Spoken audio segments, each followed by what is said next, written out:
لا حول ولا قوة الا باللہ العلی العظیم بسم اللہ الرحمن الرحیم ان اللہ ملائکۃ یصلون علی النبی یا ایھا الذین آمنوا صلوا علیہ وسلموا تسلیما اللہم صل علی محمد وآل محمد وعجل فرجہم واحشرنا معہم وزدنا محبتہم.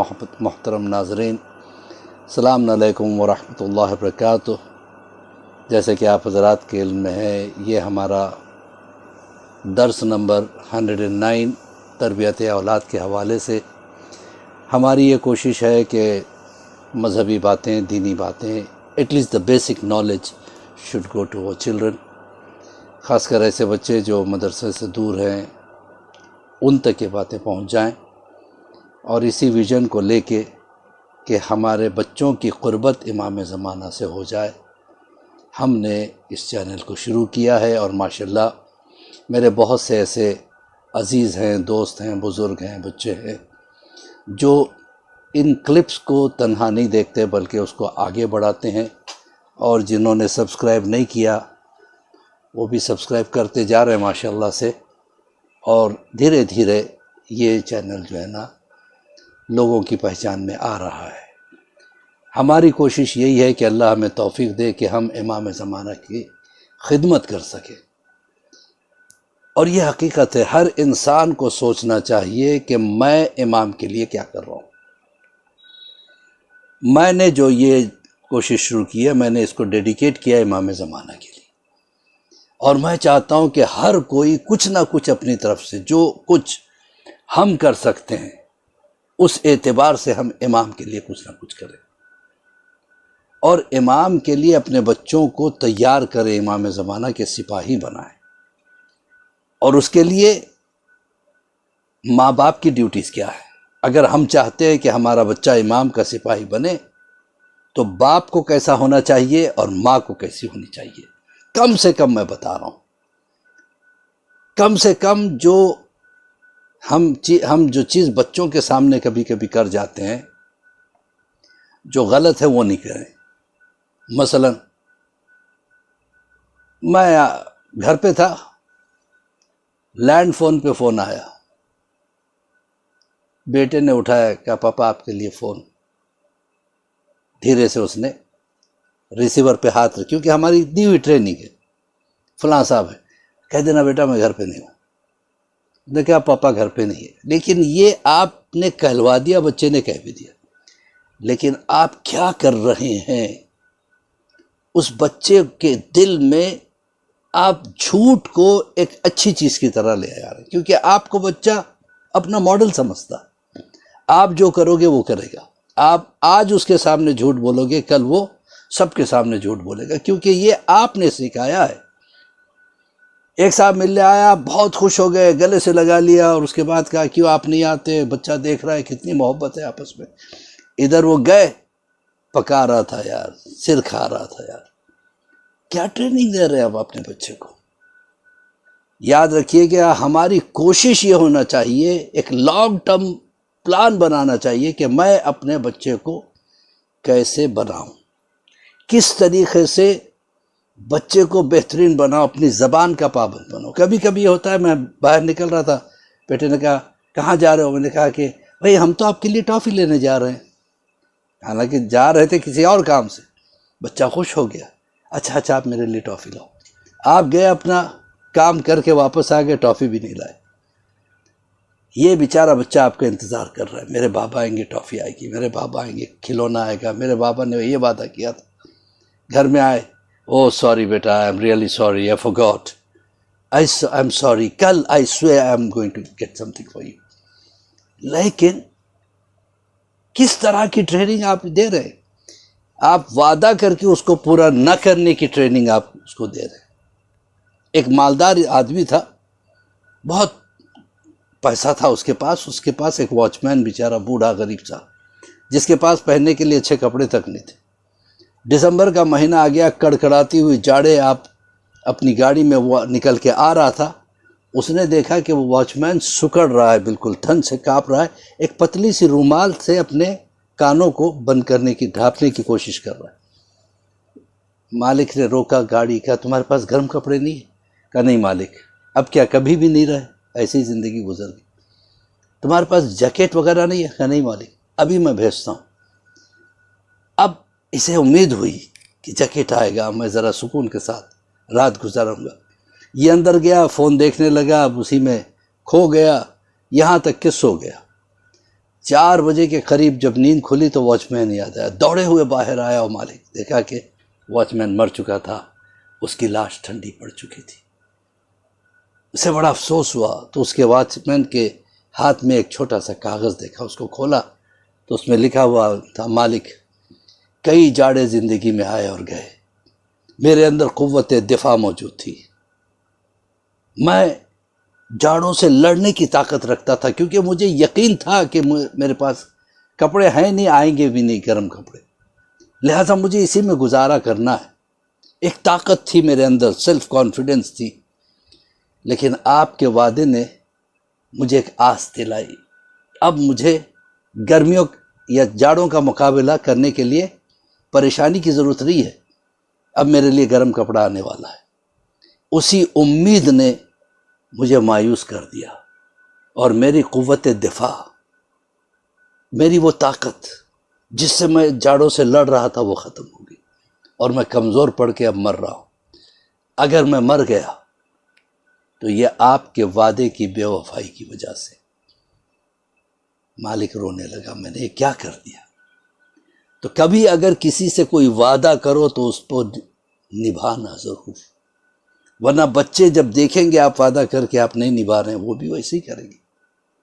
اور امام کو ایسے لوگ پسند نہیں ہیں، ایسے لوگ پسند نہیں ہیں۔ امام کو کام کرنے والے پسند ہے، زبانی دعویٰ خرچ کرنے والے پسند نہیں ہیں۔ آپ کو لانگ ٹرم پلاننگ بنانا چاہیے۔ اگر آپ چاہتے ہیں میرا بچہ امام کا سپاہی بنے، جھوٹ نہ بولیں، وعدہ خلافی نہ کریں، اپنے ماں باپ کی عزت کریں، کیونکہ بچہ دیکھ رہا ہے آپ اپنے ماں باپ سے، اپنی بڑی بہن سے، بڑے بھائی سے کیسے پیش آؤ گے، وہی وہ سیکھتا رہے گا۔ اگر وہاں آپ نے غلطی کی، دیکھیے ایک واقعہ یاد آ رہا ہے، علامہ دستغیب نے اپنی کتاب میں ایک واقعہ نقل کیا۔ ان کی ملاقات کویت کے ایک تاجر، ایک بزنس مین سے ہوئی۔ اس نے کہا کہ میں نے ایک عجیب سا خواب دیکھا تھا کہ میں نے جنت کو دیکھا، اتنا ہی خوبصورت جنت کہ میں بیان نہیں کر سکتا۔ اس میں نے ایک بہت بڑے محل کو دیکھا جس میں میرے محلے کے ایک آدمی کا نام لکھا ہوا تھا۔ میں رش کرنے لگا کہ کیا مقام ہے اس آدمی کا، اللہ نے اس کو اتنا بہترین جنت میں محل سے نوازا ہے، آخر یہ کیا کام کر رہا ہوگا، کتنے اعمال کر رہا ہوگا۔ میں تو دیکھتا ہوں وہ برابر نماز میں بھی آتا ہے، کون سی دعائیں پڑھتا ہے، کل میں اس سے ملاقات کروں گا تو میں بھی کچھ سیکھوں گا اس سے۔ اب یہ سوچ ہی رہا تھا، اچانک ایک بجلی کوندی اور پورا محل جل کے ڈہ گیا۔ یہ گھبرا کے خواب سے اٹھا، صبح کا انتظار کیا، جب نماز میں گیا تو اس آدمی سے ملاقات ہوئی۔ کہا کہ تو ماشاءاللہ بہت اعمال کرتا ہے۔ کہا بس اللہ کی توفیق ہے۔ کل رات تو نے کیا گناہ کیا؟ کیا مطلب؟ کہ تو نے کوئی ایسا گناہ کیا جو اللہ کو پسند نہیں ہے۔ کہ میں سمجھا نہیں۔ کہ تو یاد کر۔ کہا ایک غلطی مجھ سے ہوئی۔ کہ کیا؟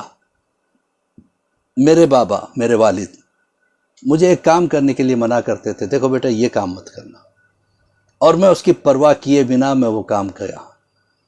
تو جب میرے والد کو پتہ چلا تو مجھ پہ ناراض ہوئے۔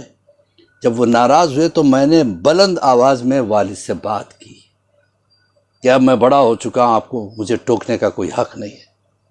والد بیچارے کمزور ہو گئے تھے، بوڑھے ہو گئے تھے، خاموش ہو گئے کہ بس تجھ سے یہ جو گناہ ہوا، تیرے سارے اعمال ختم ہو گئے، اور وہ محل جو میں نے تیرے لیے دیکھا تھا، وہ نعمتیں سب خاک ہو گئے۔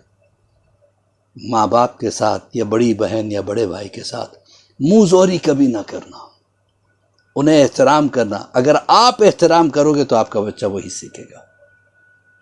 اور مائیں جب بھی دودھ پلائیں تو بچوں کو باوضو ہو کے دودھ پلائیں، چاہے وہ خود کا دودھ پلاتی ہوں یا باہر کا دودھ پلاتی ہوں، بسم اللہ الرحمن الرحیم پڑھ کے دم کر کے پلائیں تو بچے باکرامت ہوتے ہیں۔ سید مرتضیٰ انصاری بہت بڑے عالم دین گزرے، انہوں نے اتنی کتابیں لکھی ہے کہ آج تک کوئی مجتہد نہیں ہو سکتا، عالم دین نہیں بن سکتا جب تک کہ ان کی کتابیں نہ پڑھ لے۔ یہ جب شکم مادر میں تھے تو ماں نے خواب میں دیکھا تھا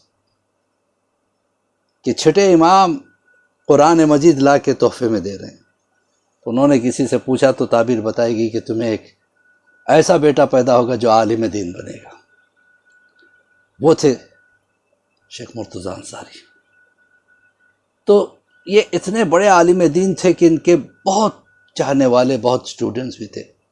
ایک ان کے سٹوڈنٹ جن کی شادی ہو کے 30 سال ہو گئی تھی لیکن کوئی اولاد نہیں، اور ان کا کوئی اور رشتہ دار بھی نہیں تھا، بیوی سے بڑی محبت تھی، بے پناہ محبت کرتے تھے۔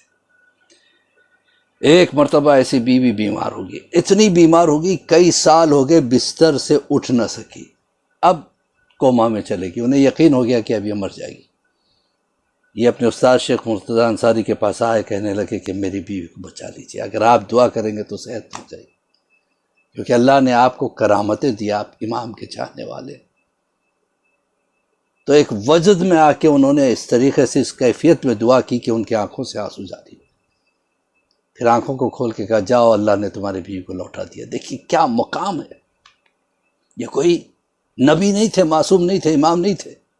ہاں امام کے سچے چاہنے والے جو ہوتے ہیں تو اس میں بھی کرامت پیدا ہو جاتی۔ اب یہ دوڑے ہوئے گھر گئے تو دیکھا کہ جو بیوی کئی سال سے بستر سے اٹھ نہیں سکتی تھی وہ ٹہل رہی، بڑے اطمینان سے، جیسے کچھ ہوا ہی نہیں، اور قبلہ رخ ہو کے کچھ اللہ سے راز و نیاز کی باتیں کر رہی تھی۔ میں نے پوچھا تیرے میں تبدیلی کیسی ہوئی؟ کہ اچھا کیا آپ نے جا کے شیخ مرتضیٰ انصاری سے دعا منگوا لی، آپ نہیں تھے میری روح نکل چکی تھی۔ جب میری روح کو چوتھے آسمان پہ لے جایا گیا تو وہاں آواز آئی کہ ہم نے اس کو واپس کیا ہے شیخ مرتضیٰ انصاری کی دعا کی برکت سے، اسے واپس کر دیا جائے، اور میں زندہ ہو گئی۔ یہ کرامتیں آئی کیسے؟ یہ وہ لوگ تھے جو ڈیڈیکیٹ کرتے تھے اپنے آپ کو امام کے لیے۔ تو عزیزان محترم، اپنے اندر کوئی جذبہ پیدا کیجئے، کوئی ایسا کام کیجئے جو صرف امام کے لیے ہو۔ ہر وقت امام سے مانگو مت، کچھ تو دو امام کو، کچھ نہیں تو روز زیارت عاشورہ پڑھ کے ہدیہ کرو امام زمانہ، زیارت آل یاسین پڑھ کے ہدیہ کرو امام زمانہ کو، ان کی والدہ کو، جناب نرجس خاتون کو۔ جو تقریریں، جو حدیثیں، جو روایتیں امام زمانہ کی محبت کو بڑھاتی ہیں، وہ جب بھی سنو تو اس کو آگے بڑھاؤ، کم سے کم یہ تو کر سکتے ہو آپ۔ اور بچوں کے سامنے کبھی جھوٹے نہ بننا، بچوں کے سامنے کوئی ایسا کام نہ کرنا جس سے بچہ سیکھے اور کل وہ غلط کام کیا اس کے ذمہ دار آپ ہوں گے۔ اور یہ باتیں انسان کو اسی وقت احساس ہوتی جب وہ خود ایک باپ بن جاتا ہے۔ وہ اسی کے ساتھ مولوی عباس علی خوئی کا سلام قبول کریں۔ پروردگار ہماری اس کاوش کو، اس چھوٹی سی خدمت کو، اس نوکری کو قبول فرما، اس کے برکت سے ہمارے قرض داریوں کو ادا فرما۔ جتنے اس دعا میں شریک ہے اس وقت پروردگار سب کے حالات کو سدھار دے۔ یہ لاک ڈاؤن کے وجہ سے سب پریشان ہے پروردگار، سب کی مالی حالت پریشان ہے، سب کو دنیاوی اور اخروی مال سے مالا مال کر دے۔ امام کے ظہور میں تعجیل عطا فرما، ہم سب کو امام کے چاہنے والوں میں شمار فرما۔